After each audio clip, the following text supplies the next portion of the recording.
Continue to talk about that with the ripple effects hitting right here at home. Of course, that might include for some people trying to get to the children they care about in a different way. One crisis within the larger conflict is parentless children in Ukraine. The country is home to 650 orphanages. Some 100,000 children are looking to be adopted. My next guests join us live from Idaho. Kimberly McCauley has two adopted daughters from Ukraine. One of them is Alina, who's with her this morning. Good morning to you, ladies. And we know that, Alina, you have two brothers who are still in a Ukrainian orphanage. But Kim, I'm going to start with you. This has obviously been something that you have made very personal and really made it about getting more family members back, right? Correct. Alina's brothers, Sasha and Yarek, have you ever met them? I have not met them, no. But these are boys who obviously your daughter is passionate about seeing again and see safe. What's your biggest concern? Our biggest concern right now is that they are not safe. They are in a region that is being hit very hard right now. They're in the Chernihiv region, which is right above Kyiv. Our concern is that nobody is talking about the children, the orphans that are over in Ukraine. Nobody is working to get them out. And we just want to get them to safety. There is very little communication. We know it's very hard to travel in or out of Ukraine right now. Realistically, what is it that you're hoping for? So realistically, our ask right now is for the United States government to step in and allow us to transport the children to safety. So the issue that we are seeing right now is, and we are also understanding that there's a lot happening in the country, but we don't want these children to be forgotten. And so what we are asking is that the United States senators and congressmen step in and ask the Ukrainian government just to allow us to move the children. Because even if we are able to get the children moved, the Ukrainian government will not let us. They are forcing them to stay in these orphanages and bomb shelters in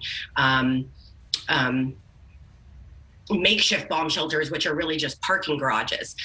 Even if we could get the ones that are in really bad conflict areas like Grodnia and Chernihiv, where Alina's brothers are, to one of the safer regions closer to the Poland border. We are asking that the United States senators and governors, if we are able to get them across the Poland border, that they pressure the U.S. State Department to expedite visas. Many of these children, I have dozens of friends who are trying to get their children to safety, their host children to safety. They have American families that will fly to Poland. Some of them are on the ground in Poland right now, willing to give these children a home. That's amazing. Alina, your brothers, we're showing images of you with your family in the United States, but also of the two brothers. Their orphanage is in a very heavily shelled city. From what you all are telling us. What have your brothers said life is like for them right now?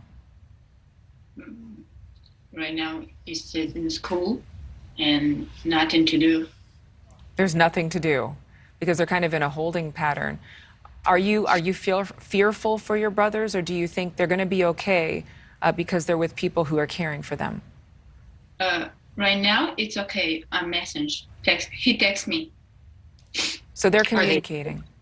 Right now, yes. But maybe, I don't know, 4, 5, 6 hours ago, he go in, what is it? Bomb shelter. Yes. Mm-hmm. Because they don't know when the next shells are going to strike.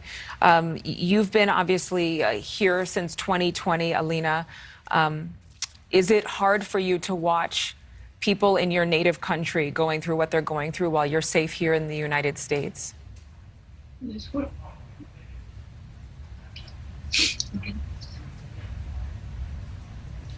Yes. It's challenging to talk about these things. I know it is a very personal story, and we're very grateful that you, Kimberly, and Alina were here to join us. We certainly hope that the situation has some progress and that you can keep in touch with those two young boys in Ukraine. Thank you so much for your time. Thank you. Thank you. Still ahead, the rush. Thank you so much for watching. Make sure to click on the red subscribe button below so you can get more of NewsNation's fact-driven, unbiased coverage.